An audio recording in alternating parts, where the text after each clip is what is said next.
નમસ્કાર દર્શક મિત્રો, આઈએચ એપિસોડ આપ સૌનું હાર્દિક સ્વાગત છે। હું છું આપણે જાની મકવાણા। સંત કરતા પહેલા નજીક સાથે મુખ્ય સમાચાર પર। વાલિયા તાલુકાના દોડવાડા ગામના નાળામાંથી મહિલાની હત્યા કરેલી લાશમાં મોટો વિસ્ફોટ। પતિએ જ પત્નીની હત્યા કરી લાશને કંબલમાં બાંધી નાળામાં ફેંકી હોવાનો ખુલાસો। પોલીસે કરી હત્યારાની ધરપકડ। अपना घर सोसायटीना रहीशनो दीकरो बीमार पड़ता परिवारे पाणी गरम करीने तपास्યું। ભરૂચ નગરપાલિકાનું પાણી પ્રદૂષિત આવતું હોવાનો આરોપ। ભરૂચ જિલ્લા કલેક્ટરના તમામ પ્રાંત અધિકારીઓને બ્રિજના નિરીક્ષણ કરવા આદેશ। જર્જરિત બ્રિજોનું રિપોર્ટ રજૂ કરવા કલેક્ટરના આદેશ। નંદેલાવ બ્રિજ પણ અત્યંત જર્જરિત અને જોખમી હોવાના અહેવાલ। ભરૂચ એલસીબી પોલીસે ચાસવડ દૂધધારા ડેરીમાં ઘીની ચોરીના પ્રકરણમાં આરોપીઓની કરી ધરપકડ। સીસીટીવી ફૂટેજના આધારે 6ની ધરપકડ। ભરૂચ એલસીબી પોલીસ મથકના પીઆઈ એમપી વાળાએ પણ એલસીબી સ્ટાફ અલગ અલગ ટીમો બનાવી જિલ્લાભરમાં વિવિધ વિસ્તારોમાં થયેલ ચોરી જેવા ગુનાઓને ભેદ ઉકેલવા કાર્યવાહી કરી છે। જેમાં એલસીબી પીઆઈ એમએમ રાઠોડ અને પોલીસ કર્મીઓની બાતમી મળેલ કે ચાસવડ દૂધધારા ડેરીમાં ઘીના ડબ્બાઓની ચોરી થઈ હતી। જેમાં ઝરણા ગામનો કિરણ રણજીત વસાવા, મહેશ ખેતર ગામનો કિશન મહેશ વસાવા, અજય જગદીશ વસાવા, જગદીશ રામા વસાવા, ડુંગળી ગામનો પ્રહલાદ છના વસાવા અને કામલિયા ગામનો જતીન નાનુ વસાવા સંડોવાયેલા છે। અને આ તમામ ઈસમો જરવાણી બસ સ્ટેન્ડ નજીક જ ખેતરમાં ભેગા થયા છે। ભરૂચ એલસીબીની ટીમને મળેલી બાતમીના આધારે તપાસ કરતા 6 ઈસમો મળી આવ્યા હતા। તે તમામની ધરપકડ કરી અંકલેશ્વર એલસીબીની ઓફિસે લાવી કડક પૂછપરછ કરતા તેઓ ભાંગી પડ્યા હતા। જેમાં કિરણ રણજીત વસાવાએ કહ્યું હતું કે આજથી આશરે 2 મહિના પહેલાં તેણે અન્ય ઈસમો સાથે ભેગા મળી ચાસવડ ડેરીના ગોડાઉનમાં પડેલ ઘીના ડબ્બાઓની ચોરી કરવાનું નક્કી કર્યું હતું અને ચાસવડ ડેરીમાં પાછળનું પતરું તોડીને ડેરીમાં ગયા હતા અને ઘીના ડબ્બાઓની ચોરી કરી હતી। આ ચોરી કરેલ ઘીના ડબ્બા પ્રહલાદ વસાવા અને કિશન વસાવાને વેચવા માટે આપ્યા હતા, જે બજારમાં અલગ અલગ દુકાને વેચી આવીને રૂપિયા મળતા તેમાંથી સરખા ભાગે વહેંચણી થઈ હતી। આ સમગ્ર મામલે છેલ્લા 2 મહિનાથી અનેકો વખત ચાસવડ ડેરીમાંથી ઘીના ડબ્બાની ચોરી થઈ હોય તેની પોલીસ ફરિયાદ નોંધાઈ હતી, જેની ચોરીનો ભેદ પણ આખરે પોલીસે ઉકેલી નાખી આરોપીઓને દબોચી લીધા છે। બ્રહ્મકમળનું ફૂલ એક અદ્ભુત ફૂલ છે। આ ફૂલ વર્ષમાં એક જ વાર ખીલે છે। આ ફૂલ ઓગસ્ટ કે સપ્ટેમ્બર મહિનામાં જ ખીલે છે। આ ફૂલને ખીલવવામાં લગભગ 2 કલાકનો સમય લાગે છે। આ ફૂલ હિમાલયના નીચલા વિસ્તારોમાં મળી આવે છે। બ્રહ્મકમળ ખાસ કરીને ઉત્તરાખંડ રાજ્યના પુષ્પ છે। અહીં આ ફૂલની ખેતી પણ થાય છે। આ ફૂલ વિશેષ રીતે રાજ્યમાં પિંડાળીથી લઈ ચીકલા, રૂપકુંડ, હેમકુંડ, બ્રજગંગા, ફૂલની ઘાટી અને કેદારનાથ સુધી મળી આવે છે। આ ફૂલ હજારો કિલોમીટર દૂર એવા સજોદ ગામ, જ્યાં ભગવાન શિવ બ્રહ્મ હત્યાના દોષથી મુક્ત થયા હતા, તે સ્થળેથી વિવેક શર્મા નામના યુવક, જે આંબેડકર નગર ખાતે રહે છે, તેમના નિવાસ સ્થાને વાડામાં ખીલ્યા હતા। 4 વર્ષ પૂર્વે સોનગઢ વ્યારા ખાતે મિત્ર પાસે આ ફૂલના પણ લઈને આવ્યા હતા અને તે પણને વાવ્યા હતા। આજે 4 વર્ષ 5 ફૂટનો છોડ બન્યો છે અને 4 વર્ષ બાદ તેના પર ફૂલ લાગ્યા હતા, જે ફૂલ માત્ર રાત્રિના જ અને તે પણ 5 કલાક સુધી જ ખીલેલા જોવા મળ્યા હતા। આ અદ્ભુત ફૂલને વાવનાર વિવેકભાઈ શર્માએ પણ કહ્યું હતું કે ફૂલની સુંદરતા અદ્ભુત છે અને ફૂલ ભાગ્યશાળી છું કે હિમાલયમાં થતા પુષ્પ માળાવાળાની શોભા વધારી રહ્યું છે। Bharuch Munshi Manubarwala memorial charitable trust સંચાલિત Munshi secondary school, Vayu higher secondary school અને મરહુમ દાઉદ મુનશી ઉચ્ચતર માધ્યમિક શાળામાં આજે વિશિષ્ટ વૃક્ષારોપણનું આયોજન કરાયું હતું। આ કાર્યક્રમમાં ભરૂચના વન વિભાગના હેમંત યાદવ અને પુષ્પકભાઈ ગોહિલ તથા ભરૂચ શહેર કોંગ્રેસ પ્રમુખ તથા સંસ્થાના કમિટી મેમ્બર સલીમ અમદાવાદી, ટ્રસ્ટી યુનુસભાઈ પટેલ અને સીઈઓ સોહેલ દુકાનદાર મુખ્ય મહેમાન તરીકે ઉપસ્થિત રહ્યા હતા। વિદ્યાર્થીઓ, સ્ટાફ અને મહેમાનોના સહયોગથી કેમ્પસમાં વિવિધ ફૂલ છોડોને વિશિષ્ટ વૃક્ષોનું રોપણ કરાયું હતું। કાર્યક્રમનો ઉદ્દેશ પર્યાવરણ જાગૃતિ, વૃક્ષોની સંભાળ અને પ્રકૃતિ રક્ષણ કરવાનો હતો। મહેમાનો દ્વારા પર્યાવરણ સંરક્ષણ અંગે પ્રેરણાદાયી ઉદ્બોધન કરવામાં આવ્યું હતું અને વિદ્યાર્થીઓને વૃક્ષોની જાળવણી માટે પ્રતિબદ્ધ લેવા સંકલ્પ લેવડાવ્યા હતા।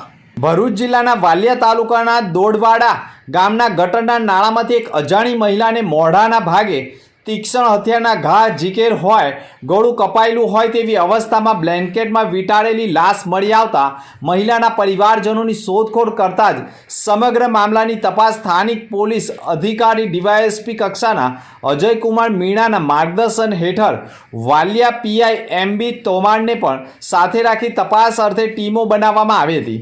તે દરમિયાન ગુના સ્થળની લોહી લુહાણ હાલતમાં કપડાં મળી આવ્યા હતા તેમજ મૃતકનો ફોટો સ્થાનિક વોટ્સએપ ગ્રુપમાં વાયરલ કરતા તેની સંપૂર્ણ માહિતી મળી આવતા મૃતક મહિલા અંકલેશ્વર જીઆઈડીસી વિસ્તારની રહેવાસી હોવાની માહિતી સામે આવી હતી. અંકલેશ્વર જીઆઈડીસી પોલીસ મથકના પીઆઈ આર.એચ. વાળાની ટીમે પણ મૃતકના રહેઠાણ સ્થળે તપાસ કરી હતી. તે સમયગાળા દરમિયાન મૃતક મહિલા નિયમ ચોકડી પાસે આવેલી શિવકૃપા સોસાયટીમાં રહે છે. પોલીસે તે સ્થળે તપાસ કરતા ત્યાં રાજેન્દ્ર રામચંદ્ર શ્રીવાસ્તવ મળી આવ્યા હતા. તેને આ મહિલા વિશે પૂછપરછ કરતા તેની પત્ની રુચિ હોવાનું કહ્યું હતું, જેથી રાજેન્દ્રની કડક પૂછપરછમાં હાથ ધરવામાં આવતા તે ભાંગી પડ્યો હતો અને તેણે કહ્યું હતું કે ઘરમાં તેની પત્ની સાથે રોજની કોઈને કોઈ બાબતે લઈ ઘર કંકાસથી કંટાળી આવેશમાં આવી તેણે નવમીની રાત્રિના સમયે માતાજીની પૂજા કરવાની કતાર વડે ગળાના ભાગે હુમલો કરી મોતને ઘાટ ઉતારી દીધી હતી. પત્ની રુચિની હત્યા બાદ રાત્રિના સમયે મૃતદેહને ચાદરમાં લપેટી કારમાં મૂકી કોંઢ ગામના નાળા નીચે ફેંકી ઘરે આવી ગયો હોવાની કબૂલાત કરી હતી. જેથી આ સમયે હાલમાં તો આરોપી રાજેન્દ્ર શ્રીવાસ્તવની ધરપકડ કરી કાયદેસરની કાર્યવાહી કરી છે. પોલીસે હત્યા કરાયેલી કતાર અને મૃતદેહ ફેંકવા માટે ઉપયોગમાં લીધેલ વાહનો કબજે કરી તેની સામે કાયદેસર કાર્યવાહી કરવા સાથે કોર્ટમાં રજૂ કરી રિમાન્ડ મેળવવાની તજવીજ આરંભી છે. વડોદરાના ગંભીરા બ્રિજની દુર્ઘટના બાદ 2 જવાબદાર અધિકારીઓને સસ્પેન્ડ કરવામાં આવ્યા છે. પરંતુ સાચા અર્થમાં આવા પ્રકરણમાં માનવવધનો ગુનો બનતો હોય છે અને લોકોની માંગ પણ રહી છે કે 2 જવાબદાર અધિકારીઓ સામે માત્ર સસ્પેન્ડ નહીં પરંતુ માનવવધનો ગુનો દાખલ કરી કાર્યવાહી થવી જોઈએ. તેવા સંજોગોમાં ભરૂચ જિલ્લામાં તથા સમગ્ર ગુજરાતના જિલ્લાઓમાં બ્રિજ કેટલા જર્જરિત છે તેના નિરીક્ષણો થઈ રહ્યા છે. તેવામાં ભરૂચ જિલ્લા ગૌરાંગ મકવાણાએ પણ ખાસ કરીને ભરૂચ જિલ્લાના 9 તાલુકામાં પ્રાંત અધિકારીઓને તેમના વિસ્તારમાં રહેલા ઓવરબ્રિજના નિરીક્ષણ કરી રિપોર્ટ રજૂ કરવાના આદેશો આપી દીધા છે. ભરૂચ જિલ્લા કલેક્ટર ગૌરાંગ મકવાણાએ પણ આમોદ જંબુસરને જોડતા ઢાઢર નદી ઉપરનો બ્રિજ પણ અત્યંત જર્જરિત હોય તેવી રજૂઆતોના પગલે તેઓએ જાતે જ પોતાની ટીમ સાથે ઢાઢર નદી બ્રિજનું નિરીક્ષણ કર્યું હતું, જેમાં બ્રિજ અત્યંત જર્જરિત હોય અને આ બ્રિજ ઉપરથી ભારે વાહનોની અવરજવર રહેતા બ્રિજ ધસી પડે તેવી શક્યતાઓ વચ્ચે ઢાઢર નદીના બ્રિજ ઉપરથી ભારે વાહનોની અવરજવર ઉપર પ્રતિબંધ ફરમાવ્યો હતો અને વાહનો ન પસાર કરવા માટે તાત્કાલિક ભરૂચ જિલ્લા કલેક્ટરે પણ આદેશો આપી દીધા છે. ભરૂચ નેશનલ હાઈવે 48 નર્મદા ચોકડીથી એબીસી ચોકડીથી દહેજ ઔદ્યોગિક વસાહતને જોડતા નંદેલાવ ઓવરબ્રિજ પણ છેલ્લા ઘણા સમયથી અત્યંત જર્જરિત હતો. તેની એક તરફની રેલિંગ પર 2 વર્ષ અગાઉ તૂટી પડી હતી, જેમાં લીપાપોથી કરીને પુનઃ વાહન વ્યવહાર માટે ખુલ્લો રખાયો હતો. નંદેલાવ ઓવરબ્રિજના બંને બ્રિજો અત્યંત જર્જરિત હોય સાથે નંદેલાવ ઓવરબ્રિજ ઉપર આરસીસીની કામગીરી શરૂ કરવામાં આવી છે, જ્યારે બીજી તરફના નંદેલાવ ઓવરબ્રિજ જે જર્જરિત છે અને અગાઉ તેની પ્રોટેક્શન વોલ પણ ધસી પડી હતી અને બ્રિજમાં મસમોટી તિરાડો પણ પડી ગઈ છે. નંદેલાવ બ્રિજ જે જર્જરિત છે તેની ઉપર વન વે વાહન કરવામાં આવતા વાહનોનું ભારણ પણ વધ્યું છે, જેના કારણે બ્રિજ વધુ જર્જરિત બને તેવી એંધાણો વર્તાઈ રહ્યા છે. સાથે જ બ્રિજ ઉપરથી ઔદ્યોગિક વસાહતમાં નોકરીએ કરવા જતા કર્મચારીઓની લક્ઝરી બસો 24 કલાક દોડતી રહે છે અને ભારે વાહનો માલ સામાનને લઈને પણ બ્રિજ ઉપરથી પસાર થતા હોય છે. એક્સપ્રેસ વેના વાહનો પણ વડોદરા સુરત જવા માટે નંદેલાવ બ્રિજ ઉપરથી જ પસાર થતા હોય છે, જેના કારણે બ્રિજનું નિરીક્ષણ કરવામાં આવતા બ્રિજ પણ અત્યંત જોખમી હોવાનું સામે આવ્યું છે. ભરૂચ જિલ્લા કલેક્ટરે 9 તાલુકા જેવા કે અંકલેશ્વર, વાલિયા, ઝઘડિયા, નેત્રંગ, આમોદ, જંબુસર, વાગરા, હાંસોડ, ભરૂચ તાલુકાઓમાં રહેલા ઓવરબ્રિજો કેટલા જર્જરિત છે, કેટલાનું વાહનોનું ભારણ વેઠી શકે છે તેવા નિરીક્ષણ માટે પ્રાંત અધિકારીઓને પણ આદેશો આપી દેવામાં આવ્યા છે અને પ્રાંત અધિકારીઓ પણ બ્રિજોનું નિરીક્ષણ કરી ભરૂચ જિલ્લા કલેક્ટર સમક્ષ રિપોર્ટ રજૂ કરનાર હોવાની માહિતી મળી રહી છે. ભરૂચ નગરપાલિકા હદ વિસ્તારમાં આવેલા અપના ઘર સોસાયટીના રહીશોએ નગરપાલિકાને આડે હાથ લીધી છે. તેમણે આક્ષેપ કર્યો છે કે પીવા માટે મળતું નળનું પાણી ગંદુ અને અસ્વચ્છ છે, જેના કારણે આરોગ્યની તકલીફો વધી રહી છે. સ્થાનિક રહેવાસી મનહરભાઈ મહેતાએ પણ કહ્યું હતું કે છેલ્લા કેટલાય સમયથી નળમાંથી આવતું પાણી ગંદુ છે. તેના કારણે મારા પુત્રને તાવ, ઉલટી અને ગંભીર પ્રકારની બીમારીમાં તકલીફો થતાં હોસ્પિટલમાં દાખલ કરવો પડ્યો હતો.